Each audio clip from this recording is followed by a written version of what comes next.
You know, the industry standard for YouTube is to spend 1/3 of your total production time on the first 30 seconds of your video to like get people's attention. I'm not gonna do that because I don't feel like it, and frankly, it feels icky. But this is the LATS Masterclass. If you wanna know everything there is to know about training the LATS and how to actually grow them, then stick around. We're gonna be covering their anatomy and biomechanics, their functions, how to actually train them, common myths and training mistakes that people make, form essentials and training philosophy, and then at the end, I'm going to give you a combination of a couple of different movements that when combined in a program, give you a complete stimulus to the lats. My name's Amir Barber. I'm a chemical engineer, fitness educator, personal trainer, and other things as well. And this is the LATS Masterclass.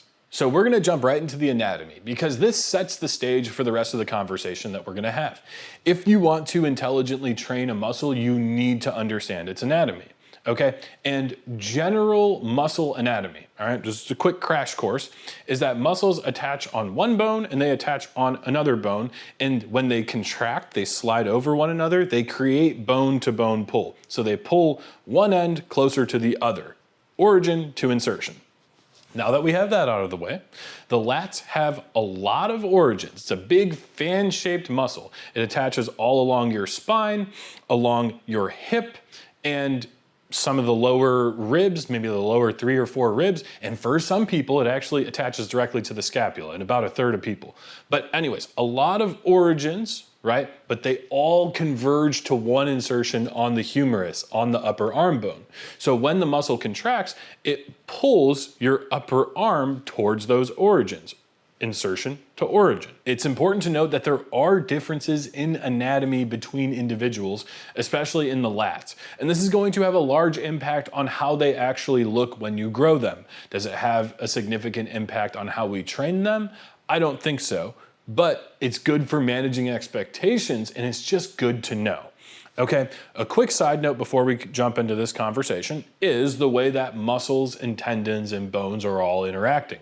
So you have your actual muscle belly, which is your contractile tissue, the muscle fibers, okay? And they insert onto a tendon which attaches to a bone. So think of the tendon as the middleman between the muscle belly and the bone that actually helps transfer the force, okay? So, in the case of the lats, people have different insertion points or different lengths of that tendon. And this completely changes the way that your lats look. Take these two people, for example. One has very low insertions or very minimal tendon, and the other has very large tendons, or their muscle inserts very far up on their tendons. And this is genetically preset. You cannot change your insertion point, okay? And it has implications on how your lats look because no matter how much you grow the actual muscle belly, let's say in the case of somebody with high lat insertions, they can make it thicker, they can make it wider, you know, all of that, but they're not gonna be able to make their lats go any lower than those insertion points. Okay, and that's important to note so you manage expectations. And the reason is because you can't grow tendons like you grow muscle fibers. So you can grow the muscle belly all you want, but it's not going to change how low it actually sits on your back. So it's important to keep this in mind. Don't hold your set of lat genetics up to somebody else's and be like, I want to look like that. How do I train my lower lats? You know, that's not how it's going to work. And this brings us to the next point, which is, can you bias the lower lats versus the upper lats? And this has been a big point of contention and controversy in the science-based community. It's honestly silly what we decide to argue about, okay? But if you had to ask me, I'm not sure. I don't know.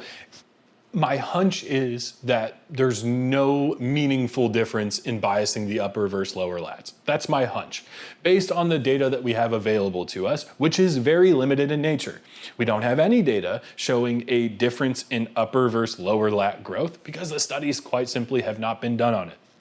When we start looking at the EMG or the activation data, like which muscle fibers are active in these certain ranges of motion, like we do have some EMG data that shows little to no difference, meaningful difference between different parts of the lat, But those studies were done with people in isometrics and external rotation. So like, is that representative of a full dynamic contraction? I think not. And then we have some internal moment arm data on cadavers. One study, the Ackland study, done on 8 cadavers. And I'm glad we have the data, but I would not say that is enough to be totally convinced of, the ability to bias different regions. And then anecdotally, I'm not sure if we've ever seen somebody, just grow their lower lats or just grow their upper lats. Usually they grow their whole lat. And taking a step back, I don't really think it matters because the training recommendations stay the same. It's like we should probably train the lats through all of their functions. And at the end of the day, it's more about how you're doing the movements than what exactly you're doing, which we'll get into. But whether or not you believe in biasing, I think the training recommendations will be pretty much identical. So TLDR, it's a good idea to train all of the functions of the lats, all right? And what are those functions? Well, we have the shoulder extension function, then we have the shoulder adduction function, and then it does everything in between. Keep that in mind, right? It's not so rigidly defined like sagittal plane and frontal plane. It does everything in between as well, right? And important note, remember the anatomy, your lats care where your upper arm is, right? It doesn't attach to your hand, so keep that in mind for later. It's also worth mentioning that the lats are a weak internal rotator, but for all intents and purposes, we're not gonna load internal rotation to grow the lats. We can't load it enough to get any meaningful growth in the lats, and your rotator cuff muscles would be really pissed about that too. So now that we know the functions of the lats, we know that there are only a few ways to train them. We have some type of pull down, whether it's from here or somewhere in between. We have some type of row, and then we have some type of pullover. But before we get into the nitty gritty for each of those and tips for each of those, I want to talk about the overall training philosophy for the lats. And I think this is really important stuff to keep in mind. So first and foremost, the lats can be a difficult muscle group to grow. Okay, if it was as simple as, hey, do something pulley, right? Do a pulley motion and just get brutally strong at it, then, more or less everyone would have the lat development that they want, right? And sometimes that is the answer for, other muscle groups. Like let's say the triceps, for example, like as long as your form is okay, right? And you're doing some form of elbow extension, like you're gonna grow your triceps well, okay? And the reason being is because they're the only elbow extensor. But in the case of the lats, they are not the only shoulder extensor or adductor.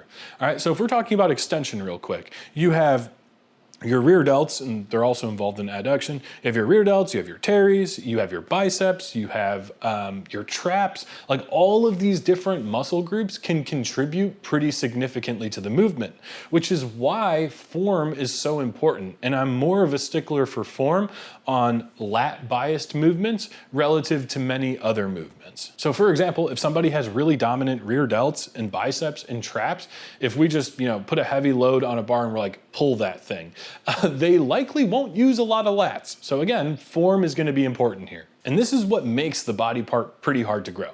It's because yes, we prioritize form, but we also have to progressively overload these movements in order to continuously grow.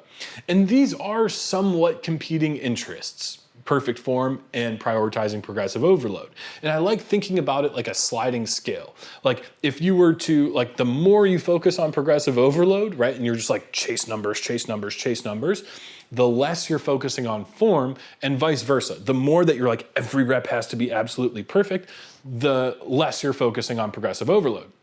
So there's a happy medium in between that. And for the lats, I would generally say that we'd want to adjust that slider just a bit more towards the form side.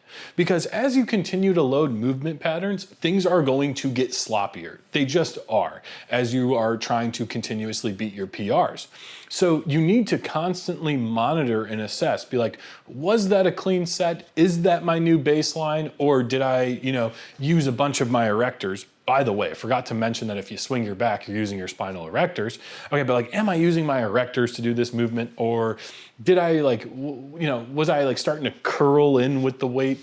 Things like that. And I'm gonna throw this in here. I may regret throwing it in here, but mind-muscle connection can be good feedback for your form.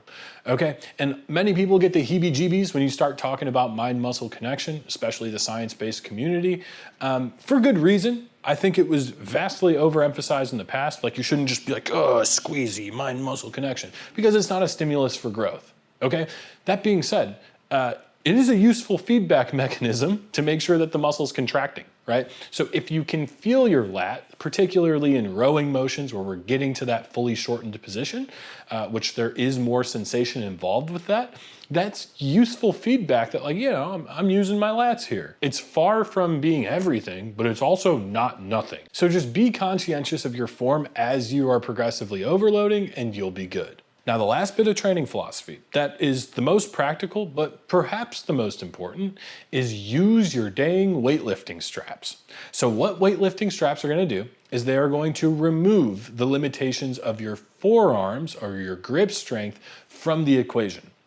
So whenever we're doing a row or a pull down in the whole chain of the movement for the vast majority of people, almost every single human, okay?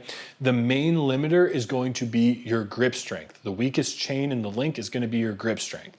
So by using straps, what you'll find is that you get an extra 2, 3, 4 reps, or maybe more, which doesn't sound like much, but take it in the context of the stimulating reps model, which basically predicts the muscle growth outcomes from a single set taken to failure.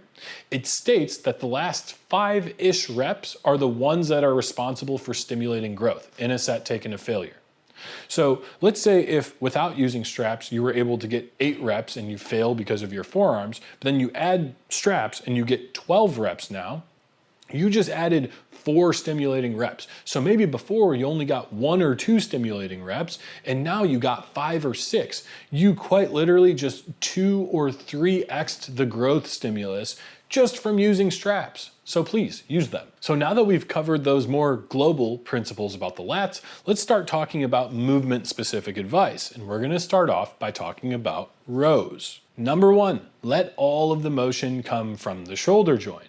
Okay, a big mistake that people make is that they'll lean forward and then lean back and arch their back. That's using your spinal erectors to perform the movement pattern and to generate momentum. So if your goal is to maximize stimulus to the lats, we want to minimize the involvement from other muscles. So avoid swinging your body in any which way. All right, and just try letting all of that motion come from the shoulder joint. Number 2, where should your upper arms be relative to your torso? The answer is you want to keep them nice and tight to your torso the whole time.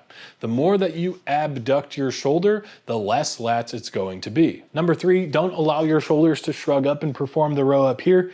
Keep them dropped and perform the row down here. Number 4, keep your forearm in line with the direction of the resistance as much as possible.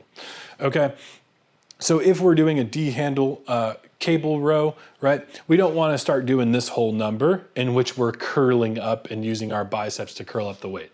You want to keep that shoulder dropped, keep your elbow or forearm in line with the direction of the resistance, and think elbow to hip. If you think about your hands as hooks and you're just driving through your elbows, that's a winning cue. And the last thing, which is more of an equipment problem than anything, is selecting either handles or a grip width or attachment that allows you to be shoulder width apart. Okay, if you go much wider, then you're going to end up with a more abducted position of the shoulder. And remember, we want to keep that tight. All right, and if you choose the little narrow V-handle grip, then that has another set of problems. One, you're starting to load internal rotation when you get here, right? So for me to get a full range of motion, right, from here to here, which is a full range of motion for the lats, then if my hands are fixed here, then for that to happen, I have to start internally rotating. And this cable is now trying to pull my arm in that direction, which is external rotation. So I have to supply a lot of internal rotation force to counteract that. And we're not trying to load internal rotation, right? Our rotator cuff muscles can handle so much less load relative to just the shoulder extension function, all right? So there's no reason to be trying to load this thing and pushing it out, right, by using this little V-handle grip. It's limiting your range of motion and it's loading your shoulder in a place where it can't handle a ton of load. So now let's talk about pull downs. As we discussed, we have something here, which is more adduction, and here, which is more shoulder extension, and there's everything in between, okay? But here are general principles to apply to your pull downs. Now there's a lot of similarities between rows and pull downs for form cues, so I'll breeze through these. One is momentum management. Try not generating too much momentum when you're doing your pull downs. I will say I'm a touch more lenient with pull downs as compared to rows when it comes to, using a little bit of body English, but generally speaking, the less, the better. Number two has to do with the position of your torso and the range of motion, okay? So generally speaking, having a slight tilt back of the torso, leaning back slightly, not having this come from all arching, okay? A slight arch is okay, but just tilting back your torso a bit tends to be a good idea for a couple of different reasons. Number one, people tend to have more pinchy stuff if they are purely in the frontal plane or purely with their arms out to their sides. This tends to be not very comfortable for most people. So just leaning back a touch tends to help. Number two is the range of motion consideration. Okay, so if you were to do a pull down and start from straight overhead and try pulling down to here, for the first 40-ish degrees of the range of motion, your pecs are actually going to contribute a lot to actually pulling your arm down, and then your lats are going to kick on a lot more. So we're not really trying to get the pecs involved. So for all intents and purposes, if you're doing this kind of sagittal plane pull down here, you don't want to go above about 140 degrees, maybe 120 degrees of shoulder extension. Or flexion, sorry. So next up, what do we do at the top position? So as you approach the top, what I'd recommend is a controlled stretch, meaning that as you get up here, while maintaining tension, you allow for a little bit of elevation and protraction of your shoulder blades, okay? And the key thing is here, we're not just gonna go limp and whoop, let the weight take us where it wants to, or we're not gonna go limp and immediately start again, which, that's a lot of force on the connective tissues, which is a whole other topic, all right? We want a controlled stretch and then a smooth beginning by depressing back down and simultaneously bringing the arms down with us. As far as forearm alignment goes, if we were to look from the side, same thing as rows, we'd want our forearm in line with the direction of the resistance supplied by the machine or the cable. So the last category of movement we have are pullovers, okay? And they are most traditionally thought of as shoulder extension with a fixed elbow, right? So as compared to a pull down where our elbow's moving a lot, we're just going to lock that in place for the whole range of motion and just focus on pure shoulder extension. Okay, general tips when you're doing these, you want to avoid doing dumbbell pullovers, like lying down on a bench, because that's going to be more pecs in that overhead position. Okay, so cables generally tend to do the trick. There are some caveats on that, but I'll leave that for another time. And also it's worth mentioning that you can do pullovers over here too with adduction, right? And I believe a fellow named Keenan, he started doing these where he put a cuff on his elbow and just started flapping and called it the Keenan flap. Whatever name you want to call it, it's shoulder adduction in a kind of pullover type way. Those actually feel wonderful, a little bit odd to set up, but that's another thing you can do. So let's take everything that we've learned and start talking about specific exercise selection and how it fits into our program. So what I would say is that for most people, 2 of these movements are going to be great for growing the lats. 3 might optimize, okay? So 3 might be for somebody who's super gung-ho on growing their lats and has a lat-focused program that they're running. Okay, but let's talk about the two exercises first. So first up is a lat biased row. So again, we'd want some type of rowing motion with our arm path tight to our body, keeping in mind all of that form stuff we talked about earlier. As far as a specific exercise recommendation, I really like programming in this hip supported lat biased row. So you get behind the bench that you normally do seated cable rows on, you shove your hip into it on the working side, throw that other leg up, and then perform the row. Now this is a really, really nice option because just by having that support at the hip, it makes it so much more stable and it just feels amazing. Okay, so that is my recommendation. Machines with similar arm paths are great as well. Now, pro tip, if you wanted to modify this movement a little bit, is you could just lean your torso forward a touch. Don't round at your spine, just lean forward a touch, and you turn it into somewhat of a high row, right? So it recreates the same shoulder angle as somewhere in between a pull down and a row. So if this were a pure row, the starting position, and this were a pure pull down, starting position, by being here and leaning forward at your torso and keeping your arm in the same position, now if I lean my torso back and keep my shoulder fixed, look at that, it's kind of a high row, somewhere in between. Something to play around with. In any case, I think this is a great movement for a lot of different reasons. I would definitely include a lat biased row in the rotation. So for our second movement, we definitely want to include a pull down.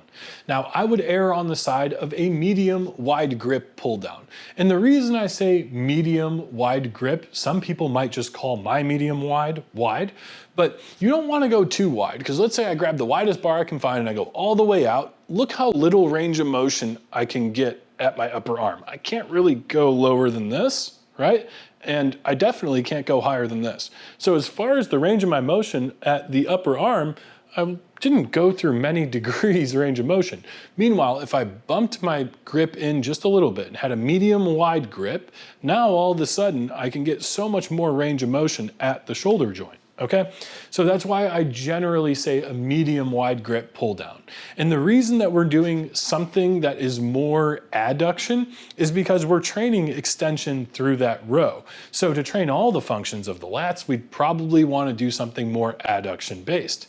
That being said, if you would rather sub that out for a more sagittal plane pull down, I don't necessarily view that as problematic. And, you know, people might have differing opinions on that, and that's fine. But I would say you'd want to start off with a medium wide grip pull down and a row. Now, if you're going to do both of these in the same workout, this medium wide pull down and the row, you're going to want to put the row first because it is more of a mid to shortened position exercise. And the reason being is that lengthened range movements, like the pull down, tend to generate a little bit more fatigue than shortened position movements. So by starting with the shortened position movement, we're allowing the pull down to be a little bit more effective than if we reverse the order. If we reverse the order, then the row might be less effective. So let's talk about this third optional movement that we include in our routine. Okay, so assuming that we did a medium wide pull down, we did an adduction based pull down, and then we did some type of lat biased row, we have several options for what we could do for this third movement, and it comes down to personal preference. So we could do a pullover here, right? Or we could do a pullover here, or I guess a flap here, or we could decide to do a pull down here.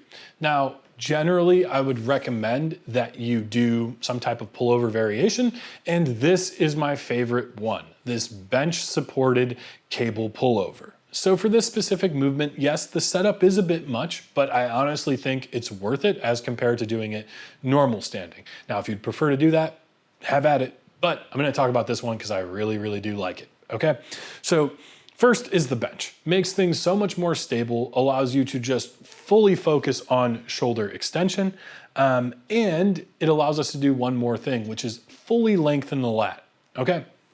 So we want to If we were to sit down on the bench at about a 45-degree angle and extend our arms overhead, we'd want to think about magically shooting lasers out of our fingertips and setting the cable pulley height to that height setting, wherever those lasers would meet the cable. So set up correctly, this movement pattern is amazing for two different reasons. One, the resistance profile, and two, the mechanics it has on your shoulder joint. All right, so let's just talk about the resistance profile relative to the shoulder joint specifically, okay? So there's almost no torque on the shoulder joint up here, okay, as far as shoulder extension, okay? There's little to no torque up here, and then it maxes out right around 90 degrees, and then it kind of goes back down, or it gets easier again. Okay, and this is really nice because you might say, Amir, but you told me not to go overhead here because the pecs are gonna pull the arm down. Yes, I did, okay? But let's ignore that for a second, because at the top here, while there's no torque on shoulder extension, right, or for shoulder extension, it is pulling your whole shoulder blade up, which you can use your lats to pull it back down. And then as you start initiating the actual pullover motion or the shoulder extension function, it's really light where the pecs are going to do the majority of the work, and then it gets heavy where the lats are doing the work, and then it levels off and gets easier as you get weaker down here. So really, really good matchup, brutal movement pattern, and I suggest that everybody tries it out for fun at some point or another during their training career. So now that we understand how those movements actually fit together and complement one another, the next question you might ask is, Amir, how much should I do? And if you were to force me to give you a volume recommendation, I would say across all three of those movements combined for the week, you should aim for 6 to 10 hard working sets. Okay, this is by no means a hard number. You could maybe grow using less or maybe grow using a little bit more, okay? But this tends to be the sweet spot for most people. And when I say 6 to 10 hard working sets, I don't mean per exercise. I mean across all of them. So if you were to do 2, 2, and 2, that would bring you to 6. Or if you only chose the pull down in the row, if you do 3 and 3, that would bring you to 6. And I would spread that volume over the course of 2 sessions, maybe 3 if you really know what you're doing with volume management. And with that, we've wrapped up the LATS Masterclass. I hope you've enjoyed this, and I hope you use it to grow a massive set of wings. Peace.